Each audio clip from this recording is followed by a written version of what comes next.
Thank you. Your applause and support are very much appreciated. Welcome back to another episode of Matthew Thompson, famous YouTuber. Now, I'm not joking. This video, it physically pains me to make this one. Do you know how badly I have tried to get so many of my friends to watch anime and understand what I'm about to present to them? I've put years of my life into that cause. And now here we are, me having to give a PowerPoint presentation to explain it because they refuse to actually watch the shows that I tell them to watch. Not that I'm bitter about it, but today we are going to be going over why anime protagonists are the best male role models. Now, I'm going to start off by asking you a question. What is better? A Japanese-made car or an American-made car? That's a rhetorical question. Now I'm going to ask you a second question. What is better, a Japanese-made TV show or an American-made TV show? That also is a rhetorical question. All right, getting into this, what are we talking about today? We are going to be focusing on three primary heroes. We have Rock Lee from Naruto, All Might from My Hero Academia, and Kyujiro Rengoku from Demon Slayer. We're going to go over why they matter, what can we learn, and why is it good. And then there will be further reading at the end. Very cut and dry, straightforward. You're locked in for 20 minutes on this ride, and we're going to be having the time of our lives. Starting off, warning. The purpose of this PowerPoint is to provide examples of role models in a format that primarily appeals to young men. The virtues displayed by the characters in this presentation are not exclusive to men, but the method in which they are portrayed / shown are traditionally masculine. This is a disclaimer for all the people who might be upset about anything I have to say. Also, this presentation has a lot of GIFs and spoilers, so buckle up. Now, before we begin, you still have a chance. You can turn off the video and watch these shows and then come back to this video and reflect. Kind of actually doing the reading and then going to the class and discussing it at the book club or something versus just getting the Spark Notes. What I'm about to give you is the Spark Notes, and that'll get you most of the way there. But if you really want to grow as a person, you would watch all of these shows and then you would come back and watch this video. Alright, playtime's over though. So, first example, we have Rock Lee, the boy with no talent. Rock Lee is a ninja with no inherent talent or skill to him. In a world of people who are extremely gifted, Rock Lee has none of that. Everyone mocks him because of this, saying that he will never reach his dream to be a truly splendid ninja. He is going to be one of the best ever. And he is going to do this all through hard work and perseverance, since he does not have the talent that everyone else has.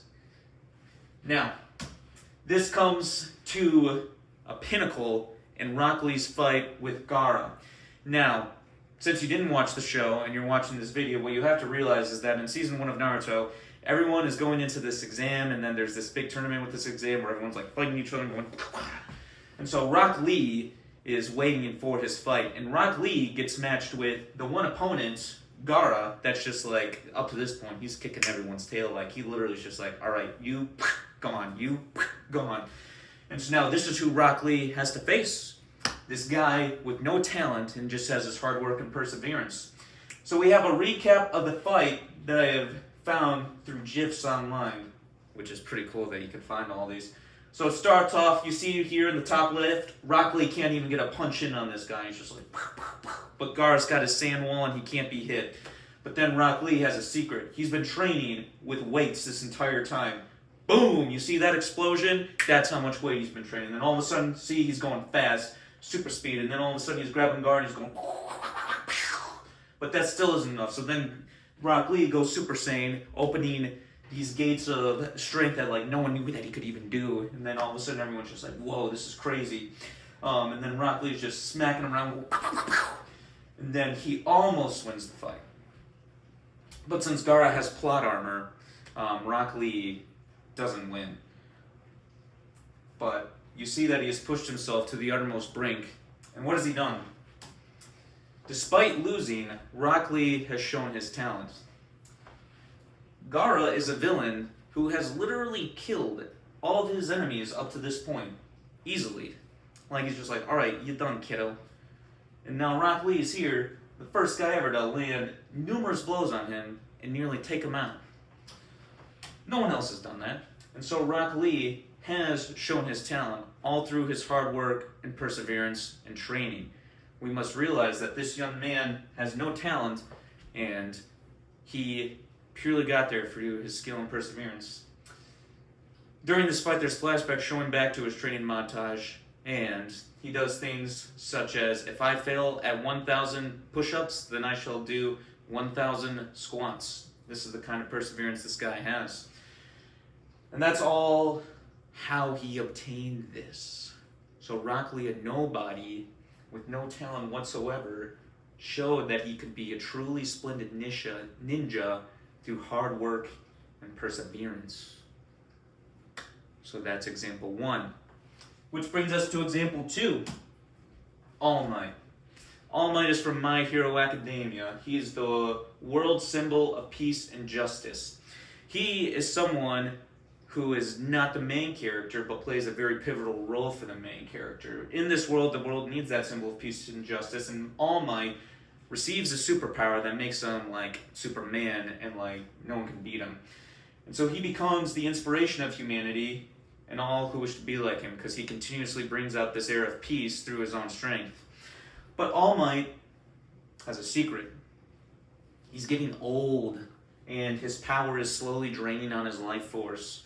And the villains still continue to rise up, and so All Might has a problem that he needs to pass on his power to the next generation, which is where he gets involved with the main character. So All Might, now this paragon of peace and justice, now must realize what it means to humble himself and start to teach the next generation. So there's 2 fights that kind of show this character progression for All Might. In season 1, All Might is fighting this enemy called Nomu. Kind of a weird name, but All Might is at this point where he's starting to lose his strength and he's not able to keep up with people in fights anymore. To a certain degree, he's still like the best, but in this fight, All Might is at a point where he actually might face defeat. Like, you're thinking to yourself, man, can this guy not do it? And he has a moment to himself. He needs to stop these people, and why is he doing this? What is his inspiration? It's because he is the world symbol of peace and justice. That's why he's doing it. The focus is still on him at this point in time, and the symbol that he is. So this is season 1, as the story is trying to progress. Then we get to season 3. All Might is now in a fight with the villain, All for One. And he's been pushed past his physical boundaries to a point now where it seems almost certain that he's going to die. Now, All Might is asked by All for One that your purpose as a symbol of peace and justice is puny and pathetic. And at a certain point, he is right, because All Might no longer has the physical strength to do what he used to do. And so how does All Might eventually win this fight? It's not focusing in on himself, but he remembers what his master did for him, training him fully until he's ready, and now how he needs to do that for his student, Izuku Midoriya, in order to train him until he's fully ready. And so through this inspiration, All Might he unlocks the last of his power in order to defeat the villain, All for One. And one of the coolest clips in the anime where he's just like, yeah, we're just gonna watch this. Like, boom, United States of Smash. Like, if you don't like that, you don't like cool things. Yeah, huge explosion, wins the fight. Awesome. But after this, though, the story does not end with him, ultimately, right? He's not the main character, so he needs to pass on his legacy to the next generation who will ultimately finish the story. He's accepting of the fact that his road is at an end, and this allows him to humble himself and train his apprentice in order to save the world, which is happening in, well, I think the show is done now, but yeah, that's how it progresses. How he turns away from himself internally and then begins to focus on those externally. Great message. Now, this brings us to the last of our examples. Example 3, the Flame Hashira, Kyujiro Rengoku. This guy. Now, I'm going to have to give you a background of the story / anime Demon Slayer. So in Demon Slayer, first off, a demon is like a vampire. You need to realize that. They're in this world where these vampires attack people, they eat them, not great. And so there's the Demon Slayer Corps that fights these demons. As you could imagine, there's some demons and some demon slayers that are stronger than others. And so within the Demon Slayer Corps, there's the top demon slayers known as the Hashira. So that's these people. They're the strongest of the strong. Now, Kyujiro is not the main character of the story. We encounter him in Season 2. And we encounter him in a fight with Akaza. Now, Akaza is, say, in the upper tier of the Demon Corps. He is extremely strong. In fact, so strong that he's lived for hundreds of years and no one's ever been able to kill him. So, towards the end of Season 2, you really can turn off like the video and like go watch Demon Slayer if you really want to. Like, you don't have to spoil this fully. Last disclaimer. Alright, so at the end of Season 2, Akaza appears and Kyujiro is put into a fight with him. Now, quickly, Kyujiro realizes that this is a fight that he cannot win. This is exemplified by the fact right here. You see that? You cut his arm, he just heals it instantly. You can't kill someone that heals instantly. And so you see this battle continuing to proceed between the two, and then eventually you start to see Kyujiro gets wounded as this fight endures. Now, it gets to a point where Kyujiro realizes that he can't win. But what is Kyujiro's ultimate purpose? Is he there to win the fight? No. Throughout this entire fight, Akaza is offering Rengoku an offer to become a demon. Essentially allowing him to live forever. He'd be able to train and refine his skills to become even more powerful than he already is. At initial face value, when evil presents you an offer like that, you might be able to simply say, nah, I don't want that. Oh, you don't need to give me that right now. I'm in a good spot. But as this fight continues to progress, Akaza continues to make this offer, and as Rengoku is facing his mortality in this fight, he has to realize what his ultimate goal and purpose is. And so in a moment where Rengoku is basically all but lost and nearly dead, he has a flashback to a memory with his mother. And his mother asks him, Rengoku, do you know why you were born with so much strength than everyone else? And Rengoku says, I do not know, mother. And his mother explains to him, it is to protect the weak. It is the duty of those born strong to protect others less fortunate than them. Now, what I haven't told you at this point is that between Rengoku and Akaza is a train with like 40 people and then 7 of our main protagonists. And Rengoku realizes his goal here is not to win the fight, but to make sure that no one else dies here, to protect the weak. Because Akaza's ultimate mission, not only to kill Rengoku, is to kill our main character here. So ultimately what happens is that Rengoku musters the last of his strength and holds on to the fight until morning. Now, these demons are vampires, and then they can't stay out in the morning. So basically, the clock runs out, and then Akaza has to leave. Therefore, meaning no one dies because he is left. So despite losing, technically, and dying, he fulfills his duty to protect the weak. He refuses to become a demon and spare his own life and submit to evil, and instead chooses to fulfill his duty to those around him. Now, this is a side tangent. If any of you have ever listened to David Goggins, he always talks about how he loves the movie Rocky, and specifically Round 14, and there's something that Rocky is doing there that just fires him up, and how he wants what Rocky has. Me, Matt Thompson, I want what Rengoku has. I want to be like Rengoku. At the end of the day, he's an ultimate inspiration to those around him in the show, and he's remembered as a remarkable child, not because he defeated the opponent, but he fulfilled his duty to those around him. So what can we learn?